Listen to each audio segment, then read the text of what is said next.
The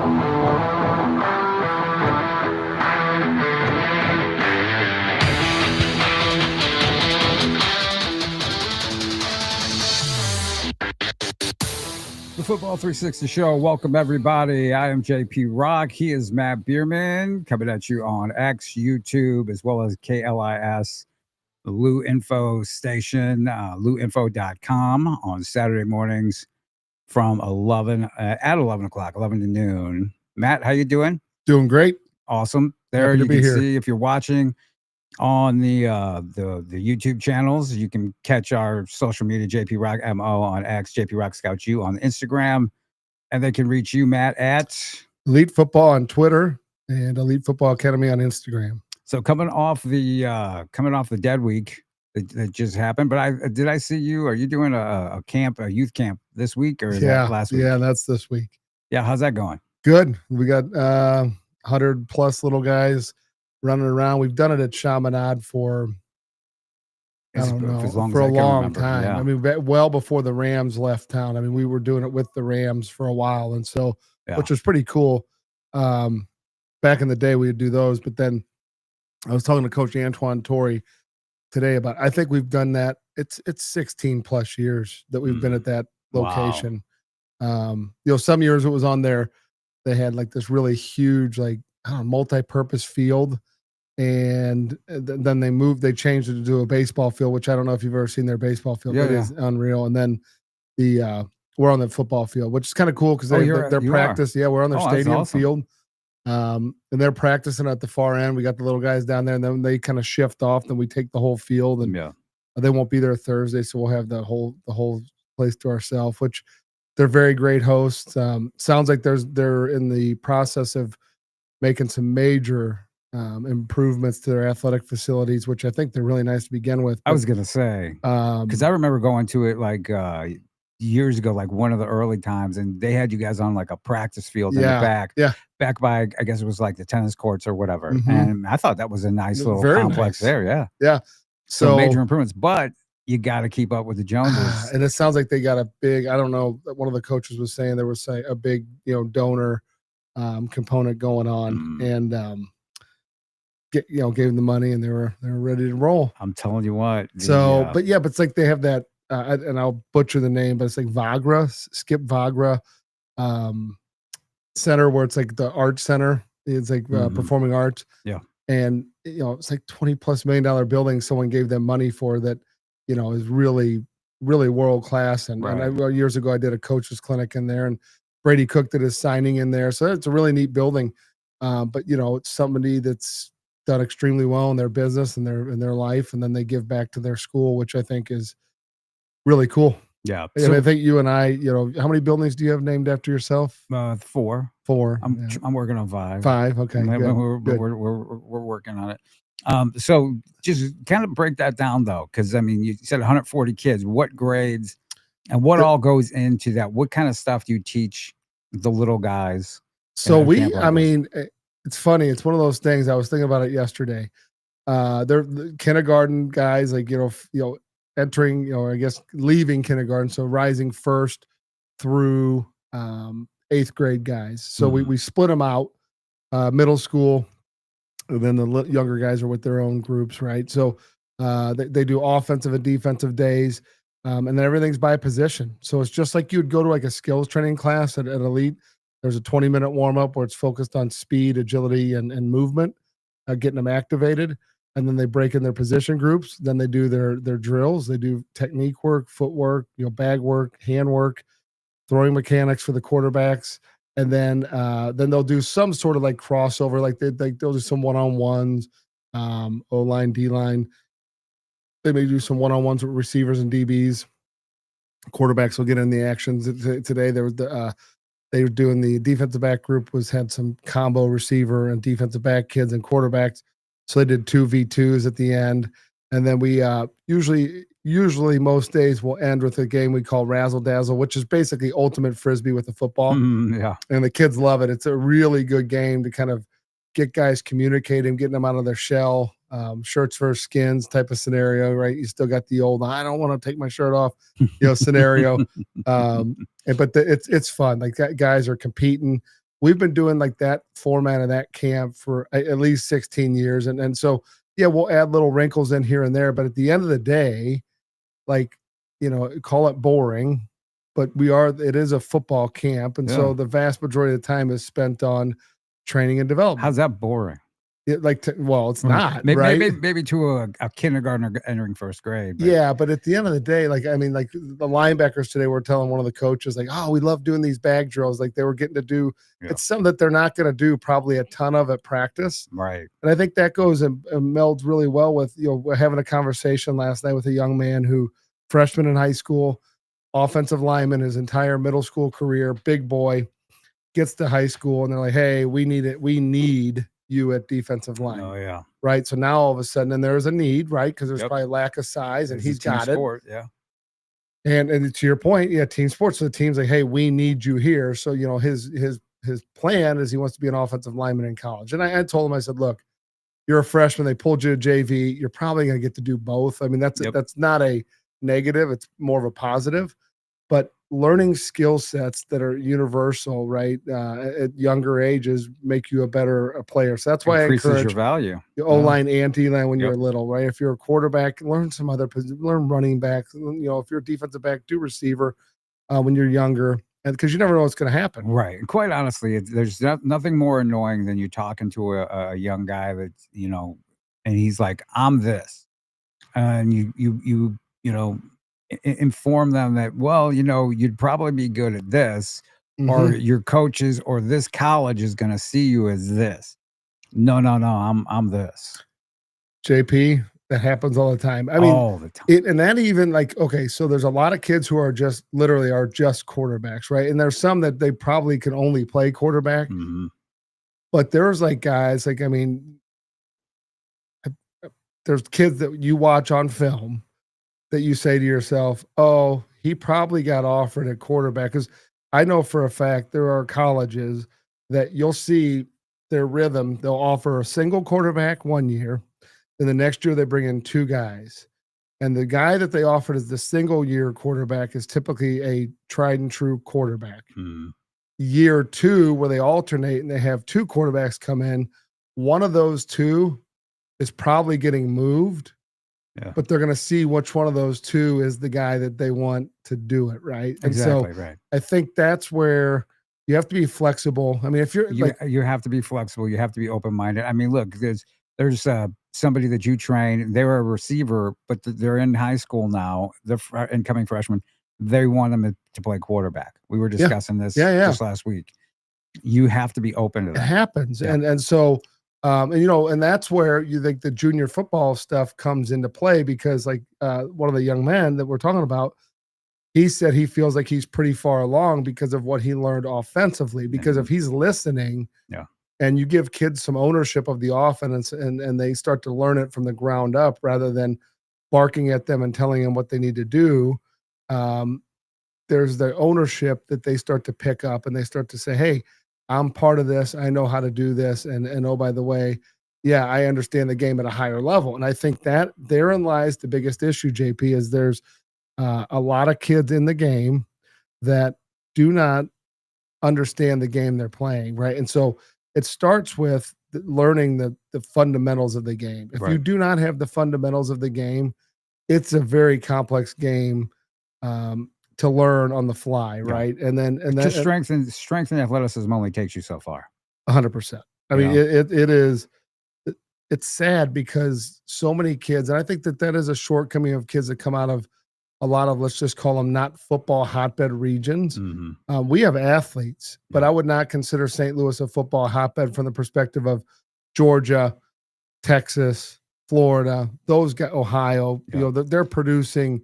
They produce a lot of numbers. I contest that the quality here is as good as kid quality. Yeah, for sure. Just not the numbers. I mean, the Atlanta metro area has so many people there and produces such a high number that it was like the number one go-to, like 5-10 years ago.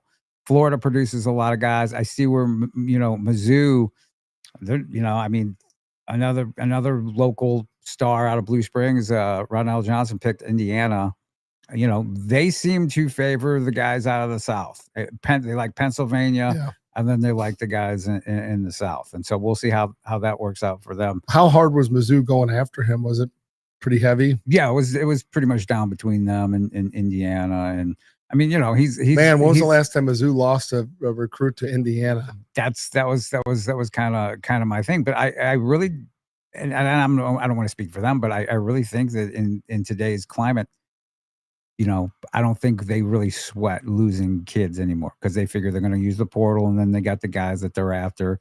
And so it's not like in years past. It's not like in the Pinkel years where it's like his whole thing was, I got to get the top guys, So that's interesting you say that because, okay, you have the alumni base, the fan base, kind of like there's guys giving money.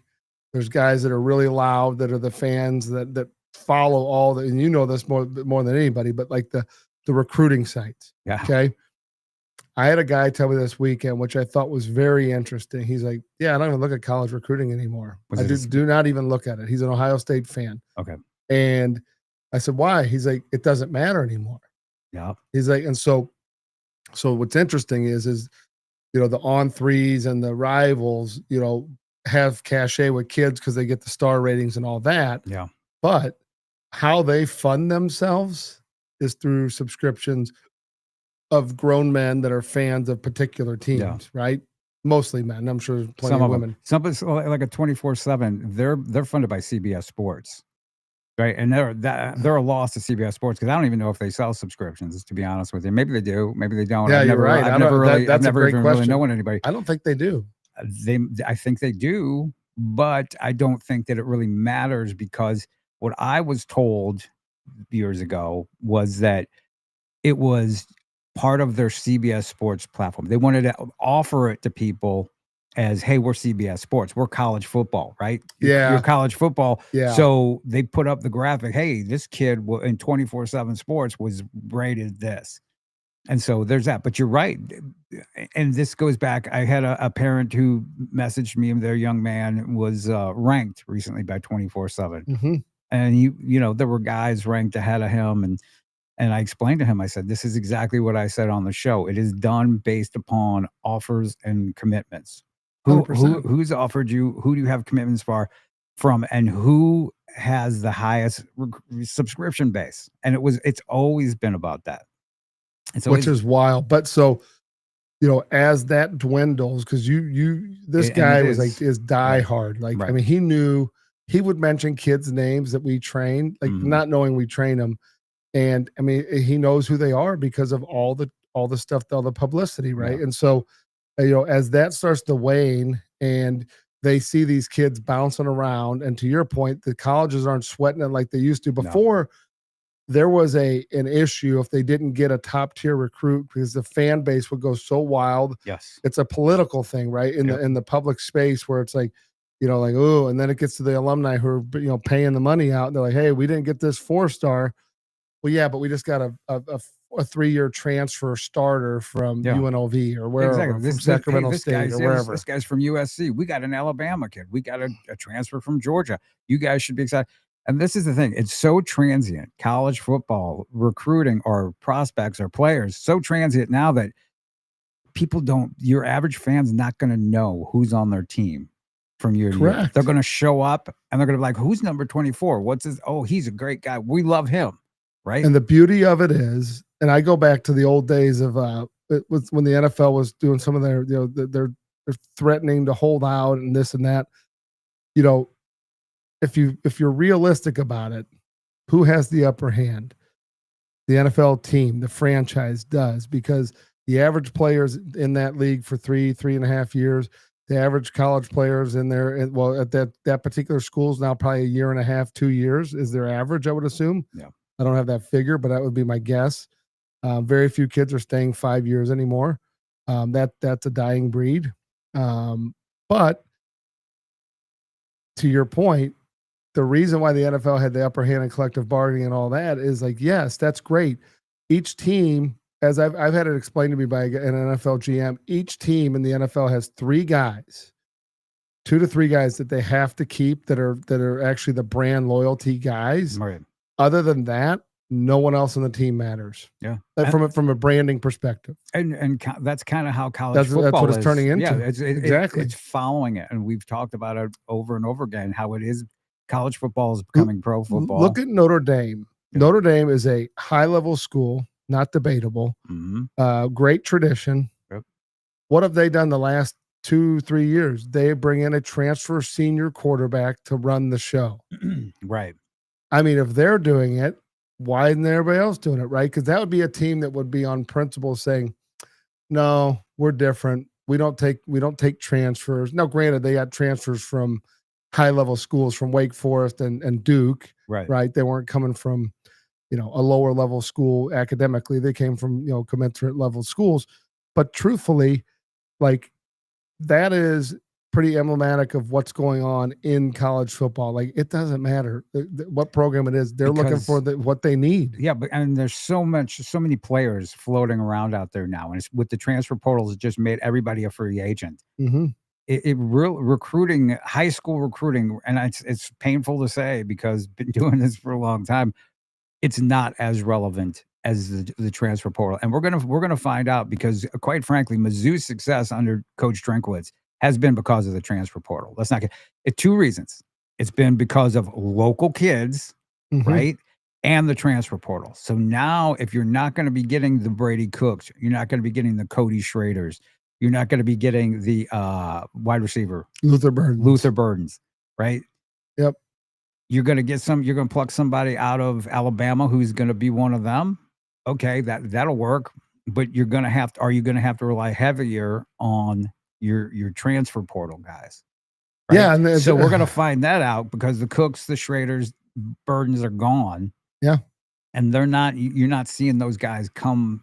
Be replaced by a Jackson Cantwell or Corey Sims, Jeremiah Jeremiah McClellan. Yeah, Jeremiah Love. Not even Nick McClellan. You know what I mean? Nick McClellan. Yeah, all those guys. I mean, Williams.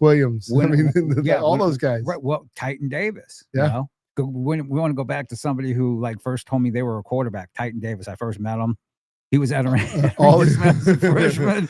He's 6'4", 220. He's I'm a quarterback. He's like, I play some D-line. I'm like, you're DN. Oh, I'm a quarterback, right? That lasted about half of a freshman. That's funny at our youth camp. That is because we let the kids choose whatever position they want. Yeah. Inevitably. Now there's a couple little guys. I mean, they're so cute. They're little guys that are, look, their bodies at that age are, it's just part of the process. So you got little guys, they haven't grown much, or they're chubby, or they're real skinny. Right. I mean, tiny, right? Oh yeah. Or really big. And then you got, there's a couple kids that that are at receiver that clearly are D linemen, right? But why not let them learn that? Why not let them explore the different positions of the game? I mean, the number of kids that got their start training with us as quarterbacks, because usually kids, that's the position they gravitate towards. Yes. And I would give people the advice of, you know what, if their first time they think they want to be a quarterback, the best thing you can do is let them try it, because a lot of times they realize oh, this sucks. Right. If you watch, I trained some guys last night and I'll train guys tonight. But if you watch what we're doing, and that's what something else I'll kind of bring up, there are so many people that are, jumping into the training game across the country. Yeah. That when I first started doing it, it was laughed at by people. Now it's like the in vogue thing because someone played football, right? And they're, to me, it's disrespectful to the profession, because there are, and there's guys in the high school ranks doing it across the country that, that quite honestly, it's just the same thing going on at the high school level. Just want to be a part of something. But when you step into that realm and you are truly trying to help somebody, not from a place of, hey, look at me, look what I can do, look at my Instagram post, all that junk. Yeah. At the end of the day, the dust will settle, and that kid will either be like, man, that was a great time spent, or the guy literally just gets lucky. The kid's pretty good. Kid goes somewhere, and then he's like, oh yeah, that was me. Yeah. And that happens all the time. There are guys who go out and look for the guys who are already those guys. Well, yeah. I mean, come on. I mean, like we had 2 quarterbacks get picked up in the NFL this year, right? And someone sent me a post the other day that someone said there was, everybody's their not trainer. a lot of there's not a lot of quarterback development going on in St. Louis. And now I think the comment was about at the younger ages, Yeah. like the younger teams, but I would argue that's across the country. They Yeah. but on the flip side, I would argue, okay, then if that's the case, if you think that, then why aren't they doing it at the high school level, right? I mean, Yeah. the vast majority of the stuff that we see in our facility, we see guys, we start them at a young age, and we follow them through the process. And so, for anybody that thinks that there's not been quarterbacks developed at our area, they clearly don't understand No, they're not paying what attention. has gone on. Yeah, what do Because they mean? Well, I mean, what does that even mean? so we have a city of what, 2.5, 3 million people in the metro area. Mhm. We've had at least 10 guys make it to the NFL, when that is like hitting the lottery. We had And how many to college? two signed this year into the Right. NFL. Both started training. One started in third grade or second grade, and one started in third grade. Yeah. Brett Gabbert was, started in third, and then Brady was in second. Brady Cook was in second grade, and they're a year apart. So basically, about the same time as each other, right? Right. And they followed each other through the process. And look, last year, you at some point trained all 5 of the D1 quarterbacks who came out of the state of Missouri. And here's the thing. Do you understand wait a how second. hard Wait, that is? wait. I was going to say, let that marinate for a second. You trained all 5 of the D1 quarterbacks who came out, and 4 of them were from St. Louis, 1 from Columbia. Yeah. I mean, come on. You're right. Go ahead, say it. How hard I is mean, that? statistically, odds. like if you're going to say there's not any development, it just makes you sound. And now if you're talking at like the younger ages as a whole, and there's not a lot of guys going into high school that are ready and developed, that's a whole nother argument for youth football. But I could argue that for almost every single position, right? But if you're going to talk as a standard for what we have in our region, I would argue we have put more kids, Division I quarterbacks, and guys that actually get on the field and play, right, than the vast majority of the Midwest and much larger size cities, right? And then take it a step further, and 2 of those guys have signed NFL contracts this year. Yeah, that ain't easy. And No. there is a base understanding and lineage and things that were been taught to those guys that have kept them through their game. Yeah. And if you watch how you develop it and what our system is, it is tried and true. We do not do what's the crazy thing or the new thing online and any of that stupid stuff. We stick to true biomechanics that we know work. I mean, I worked with my son last night. I don't get to work with him that often one-on-one just because of my schedule. He does a lot of our group stuff, and he'll work with some of our other coaches. But like, if you watch the actual mechanics of what we're working on, I mean, it's so much trial and error, and there's so much dialing of little things in and trying things. Another coach walking by and say, "Hey, watch his left foot," or another. I do that. Like there's right. I do that when I'm there. There's people saying like, "Hey, check this out. Look at this," and it's like there's so much to it. You don't want to make it so hard that it bogs you down, but you got to do the stuff that just really is not that much fun, right? And so when I'm training quarterbacks, I just get in a mode of like not high, not low. Do not get emotional about each throw, right? Unless it's a little guy, you get real emotional and like excited for him. But like the vast majority of it is just watching paint dry. Right. No, it's pretty. It's incredibly specialized, and I think it's something that we can continue to talk about. Just the development of quarterbacks, and especially when. And you really piqued my interest, wanting to know about. Everybody should if they're interested. So, Football 360 show, of course, on X, on YouTube, on KLIS, the Lou Info station, louinfo.com, and our YouTube channel. We were talking about the development of quarterbacks and the work that you do. And I can attest, because, I'm in there. The young quarterbacks that I see coming up through the ranks that are training with you guys is impressive. And especially the 2029 group of quarterbacks just across the state is impressive. And as somebody who literally covers about an 8-state region or surrounding Missouri, there is no real comparison as far as both quality and quantity in the surrounding states, as far as the talent that comes out.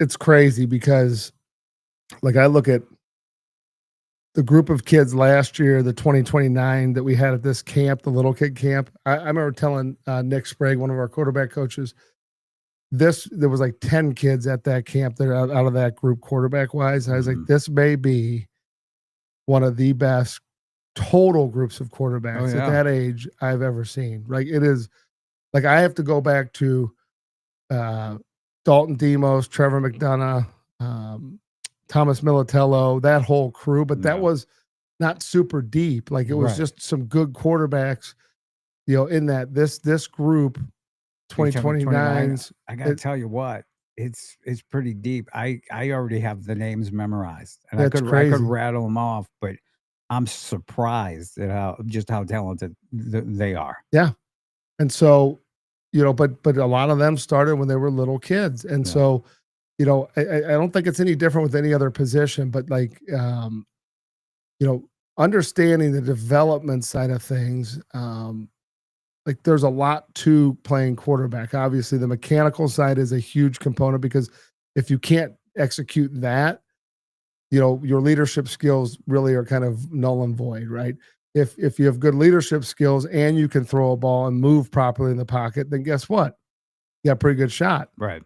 Then if you have the ability to ascertain, you know, where you are on the field and where the ball needs to be placed, that becomes pretty critical too. So you start to like build and layer these skill sets on. So let me ask you this: what is the first thing you do? You got a little guy coming in. So I mean, I have a nephew. I got another nephew. He's an elementary guy. He started with his little JFL team. I think he's 5th grade. He's going to 5th grade. I think there's 25 kids on his team. 8 or 9 show up for practice. I'm sure you can relate to something like that. Yeah, it's baseball season. Why would you go to football? Right. So not certain what position. Say somebody like him, right? Which you're going to see him on Sunday. But so if somebody's never done it before and they're like, I want to be quarterback, how do you evaluate? Yeah, this kid can or should keep training. Well, I will tell you, like myself, Marcus, Carter, Nick, Matt Craffle, all of our quarterback coaches, it's pretty easy to see. Like, okay, it's not like you look at it and go, oh yeah, that's the next Brett Gabbert or Blaine Gabbert or Brady Cook. Yeah. But you can tell, like, hey, there's something here. There's kids that literally within three throws of them just warming up, we just have a very basic primed warm up that we do, but it's just trying to teach the mechanic, but it's also like the base layer of how we want their body to throw the ball. Yeah. And so there's some kids that can do it really naturally. There's some other kids that have come in that you're like, man, it's really rough to watch them throw a football. But the more time they spend with it, the easier it becomes because you're giving their body these cues and you're helping them move out of their own way and let their body actually just the mechanical side of the body take over. And, you know, I think it's funny. We'll have guys that will talk and go, oh, I don't like the elite quarterbacks. They're real robotic, real mechanical. And it's like, no. You don't understand. The human body works and operates in certain planes of motion. And if you don't understand those, and if you see it and it looks robotic or mechanical to you, then you have a bad eye. Correct. Because your eye is not understanding what it's actually watching. So what you want to do with quarterbacks, you want to create repeatability, right? You want redundancies in the system, right? So if something fails, something else kicks in and overrides it and keeps the ball where it's supposed to go. The ideal mechanic is from the ground up. So those little guys, you start with where their feet are. Are their feet in the right spot? Okay. Then on their knees and hips and shoulders, everything in alignment, their head staying in the right spot. And then we worry about what the arm's doing and how we bring the snap through and all that. Yeah. But there's certain kids that you can see the coordination is probably more tuned than others. And then a lot of those kids we have pushed on to other positions because quite honestly, they're maybe a little too explosive or a little too, big or whatever it might be to play quarterback, right? And you can see like their skill sets might be better suited at another position. And I think that's the beauty of football. Like it's not a slide on you. Right. It's actually like, okay. Like I always think about like Cam Brown who played at CBC and they went to Ohio State and then played in the NFL. He was a lineman growing up. Right. and he was a fast lineman, and then he never would get a shot, and then all of a sudden he gets a shot, and then he's a defensive back, one of the fastest kids in the country his senior year. So I think there's just a lot to developing, but I think there's so many people that are armchair quarterbacks and experts that are the same guys that are telling you, well, I can train your kid when they've not proven a damn thing, right? And I think that's where you got to be really careful. It's like, I'll just say this. You can say what you want about developing and the lack of development of any position group in St. Louis. I would put up our alumni page and against any in the country and say, here you go. And you tell me if this is repeatability, and you go, oh, well, you have some different coaches there. Yeah, but the lineage is there, and what we've taught and the main guys that are there that have been there the last 20 plus years are still there. Right. And I think therein lies the issue. There's so many guys. Just because someone played the game doesn't mean they're a good coach. Just because somebody says they're a coach doesn't mean they're a good coach. Look at the lineage. Look at what they've produced, right? And then do your homework. Like if it's a guy that's just throwing up a bunch of juniors and seniors, did he work with them when they were little? The vast majority of those kids you talked about, those Division I guys, and add a sixth one to that, because Jason Wiley, who went to prep school, is going to end up being the sixth one out of that group. Yeah. But yeah, those are all guys that started when they were little kids.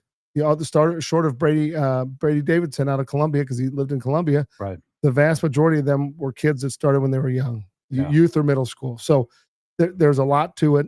And I you can make that argument for any position group there is, but I do find it kind of funny that of all the positions, like, well, how many receivers have we developed, or how many O linemen have we developed? All that, like, but quarterback is the focal point, obviously, for many reasons. So you got a little guy who's going to be starting football. They played a little flag football. Flag football is not real football, right? It's just getting their feet wet, getting them out there, whatever. Making them think they're football players. They're starting their first JFL team, right? Mm-hmm. What would you recommend they if they're interested in playing quarterback? What would you suggest? I think you come in, you do we offer our first sessions like a free trial. I think you do that. You come in, you try it out, because then they will know if they want to do it. Because like what we find is a lot of times the kids are like, I want to play quarterback, and then they do it, and they're like, hey, can I go play receiver? Yeah. Right. Because it's boring, right? Yeah. It's really boring. Like it is. And we add some fun stuff to it, but like for us to get done what we need to get done to help them, there's some things they have to go through that are not very fun. And so it's just boring. And so it's just repetitive. We do some competition, but I would start with that. You do a free trial class, you test it out, see how he likes it. Get feedback from us. We're not going to sugarcoat it. We'll tell you like, hey, he may want to go play something else, or hey, he looks pretty darn good. This is something that, like, it doesn't mean he needs to come in and be natural at it, like Tom Brady or someone like that. If you listen to Tom Brady talk about his story, he was never perfect when he first started, wasn't great when he first started, but he kept showing up and doing it over and over. And I think therein lies part of it. If they have that makeup and they're willing to just keep grinding it out, even if they're not really natural at it, right? That's the kid you want to work with, because over time, like I look at my son, when he first started, he bounced around all different positions, and he came back to started at quarterback, left, went to other positions, came back to quarterback maybe in like 4th grade when he decided he wanted to do it, and then in 5th grade he started playing tackle. And I look mechanically, some of the things he used to do when he was young, but the thing that he did that I would always look back and go, that's interesting, is timing. Ball wasn't always great, but the timing, like even with older kids, the ball would come out when it was supposed to come out. That is a skill set. And some of that comes from just God-given ability, like the way their brain's wired, right? And so either their radar works or the GPS works, or it doesn't, right? And that's like some of those things we can hone and teach decision-making. Like we're going to have a class, would not be advisable for young quarterbacks. We're going to have a class starting Thursday night. You can actually hit us up or DM us on Elite Football Academy on Instagram.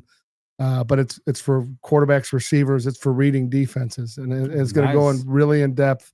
Kevon Gaines, one of our receiver coaches, and Carter Davis have got a really good curriculum. We did it last year about this time, and I will tell you, it's a game changer, because you just don't get to spend that much time on this stuff in in school year, in the Right. summer. I mean, it's just, coaches only have so much time to work with you on it. So learning base coverages, where the ball should go. We have JP, we have access to literally every college football game for the last like 5 years, all 22 copy.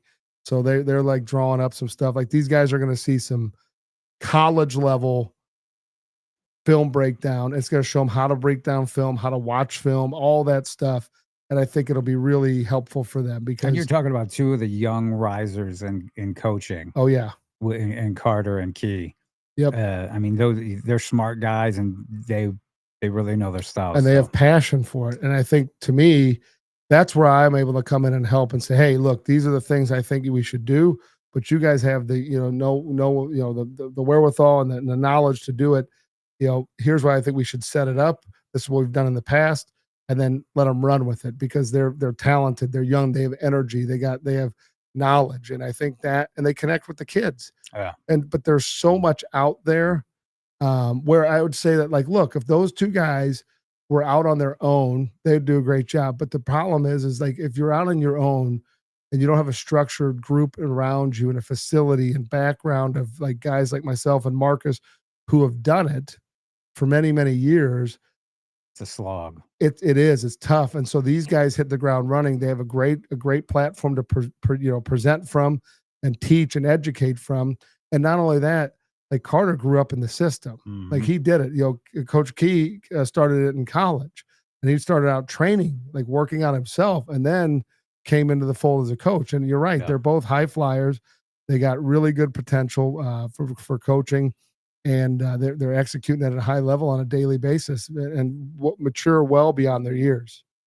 Yeah, that's what really freaks me out, is because, especially like Carter, I remember Carter, when he was like a freshman at Eureka, Yeah. and now all of a sudden he's, your right hand man is one of your Yeah. right hand guys, a quarterback, Yeah. or that. But so the reason I ask specifically about it's like, so like me, 5th grade, my nephew's 5th grade, Great year to start. high energy kid. Right. Yep. So that makes me wonder, like, would he be able to do the repetition and the boring stuff? Because he's physical. So my other two nephews, right? Mhm. They're big boys, right? Yes, real big. This guy is a taller, leaner, high energy. So here's the thing. They do champion wrestler. Yeah. Well, we've had a lot of really good wrestlers that play quarterback. Yeah. That energy level, as long as you give them something constructive, and they're okay with it. Like, if he's been wrestling, the wrestling coaches probably aren't super nice, right? They'll tell you the way it is. Yeah. So I would argue he's probably in a good spot to, receive coaching. As long as they're okay with receiving coaching. We have a couple guys that are high strung. I mean, and then you just learn not to put those two together, right? Mhm. Right. Now, they can compete against each other, but you don't put them as partners, because then it turns into a show, Oh yeah. if you will, right? Yeah, So showdown. yeah. So, but it's fun. All different types of guys, right? And here's the thing: the 5th grade you is not going to be the 16-year-old you. So, I think as long as there's the athletic propensity to pick up a ball and throw it, there's certain things that we look at and you go, hey, this guy is a perfect fit, right? And he could also be a receiver, he can also be, whatever, running back, whatever it might be. But I think starting a quarterback, if they say they want to be it, because there's a lot of kids who will tell you flat out, not me, brother. Right. I don't want to do that. I don't want to do it.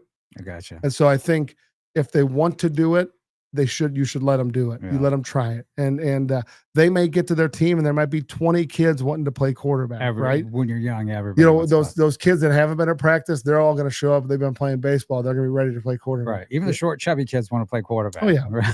I mean, everybody wants to play quarterback. It's a glamour position. The number of kids that we trained that are in our system at one point or another that came in at quarterback is like, look, when I started playing football, I thought, because I wanted to play a year earlier and my brother got to play, so I was like begging to do it. But my way in is I'd been playing soccer pretty competitively as a little guy, and I could punt the ball and kick the ball. So I was like, well, I'll just do that. That'll be my in.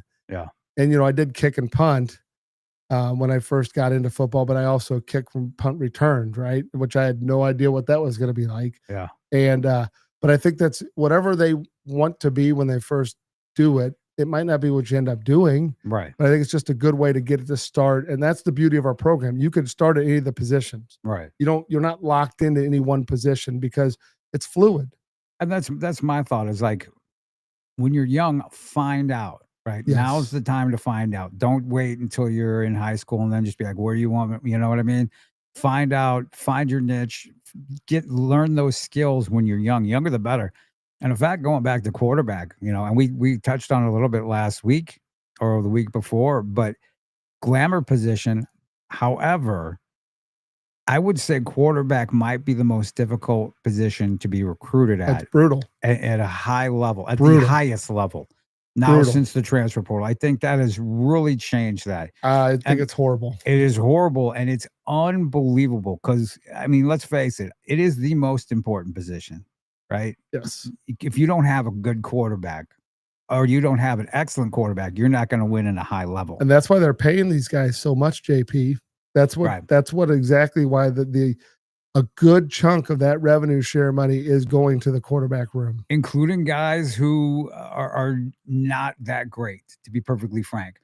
And I don't want to seem like I'm dogging any one team, but there's a quarterback. I don't know. You might have seen it recently, but they were ranking quarterbacks in various conferences. Mm-hmm. And a quarterback who's making $2 million a year in the transfer portal was last in a major conference. Was preseason the last ranked quarterback. That's not money well spent. It's not. And now, hopefully I didn't see it, but hopefully that quarterback plays well above that. Yeah, hopefully. Yeah. But if they don't, there's no place else but up. So that becomes problematic because you can set that entire team up, and then if you miss that quarterback, that entire payroll is pretty much done. Right. And here's the thing. I will go back to that. I think there are some glaring deficiencies in quarterback recruiting. Glaring, right? How did at the Manning Passing Academy, how did the smallest quarterback, maybe with an inch or two, like him and the guy, Noah Fafita from Arizona were the two smallest quarterbacks there, I think, from just appearances. Mm-hmm. I didn't do the official height and weight, but you wanted to. But he and the quarterback from Washington, was the most accurate quarterback there. Yeah. Okay. But someone's going to go, well, yeah, but he's not very tall. Yeah, but you have guys that are 6'5", 6'6" that can't hit 1 out of 4 targets. Right. And he can hit 4. Right. And he threw the ball just as deep as they did on the deep balls. Yeah. So to me, there's some glaring deficiencies. Oh, that guy's a little small. Well, listen, if they're 6'3" or under or 6'4" or under, they're all too short by your definition because all the linemen are 6'5" plus. Right. So where's that logic? I mean, again, like it is. And how many offensive linemen stand straight up when they pass that? Right. I don't know. I mean, what level are they at? Like, what level do they play at? What's the average height of play? And yeah, of course, a guy can reach his hand up. Right. And if they are shorter, do they compensate for that? Right. Right. I mean, the best ones in the world do. Exactly. There are ways to do that. And you see it, and you see the really good ones on the high school level. They know how to do it. They find the lane. How did Bryce Young do it in college? I mean, he had better team, but his linemen are gigantic. Yeah, right. You still have to have. It's all relative. I mean, so we do so many drills. Like, speaking of drills, we throw we put like an 8-foot target in front of guys all the time. And they release. You could put a quarterback that's 5 foot tall and have him throw over it. Okay. And not loop the ball and still hit his target in the face, right? At 15 yards, 12 yards. Yeah. And it's because there's a mechanical component where the brain understands there's an object in front of it and it has an objective to hit what's behind it, right? And so you train that into them and you teach them and educate them how to do it, but it starts with good footwork. If they have crap footwork, they won't do it. If they have crap eyes, they won't do it. But if you can fix their feet, the brain is really good at putting that ball where it's supposed to be, right? And so, and that's just, it becomes a training component. And I think A lot of people take those things for granted. It's no different on pass setting, right? If you watch some of our offensive linemen, I think it's just awesome. Defensive linemen, same thing. But you'll get these guys flash faking hands and stuff like in middle school and early high school that is like a pro level move, but it's because they have good feet. You can't do that stuff if you don't have good feet. So if you watch the drilling, the guys that are doing it know what they're doing. There's some really good education going on, and they're talking through it. Right. So, but yeah, it really also starts at the feet, and we'll get into it when we have a lot more time. But since we're talking about, I just wanted to touch on it because I mean, and two guys that it boggles my mind: Rocco Marriott and Brett Ottensmeyer. Right? They have good. They're committed to good, solid D1 programs. However, in years past, think about even just like 5 years ago, definitely 10 years ago. Who would have been knocking down their door to get those guys? Everybody, right? And because they're rare, right? Their ability is rare. They're both 6'4", one's 212, one's 194, right? And they're just talented athletes and especially quarterbacks. And it's just it boggles my mind. But they would rather go and spend $2 million on somebody who people view as the last ranked quarterback in a conference than a high-level young. Well, JP, like it comes back to, do we want to spend time developing this guy only to have him leave? And oh, by the way, do we have enough time to even develop him? Right. And oh, by the way, one of my good friends who's a Division I FBS Power 4 quarterback coach told me, he's like, listen, I'm just going to be very truthful with you. He's like, the stuff you're teaching is so far beyond the vast majority of college coaches. They don't even understand it because they don't have the time to do it, nor do they have the expertise to do it. And this is not their job. Their job is to execute offensive game plans.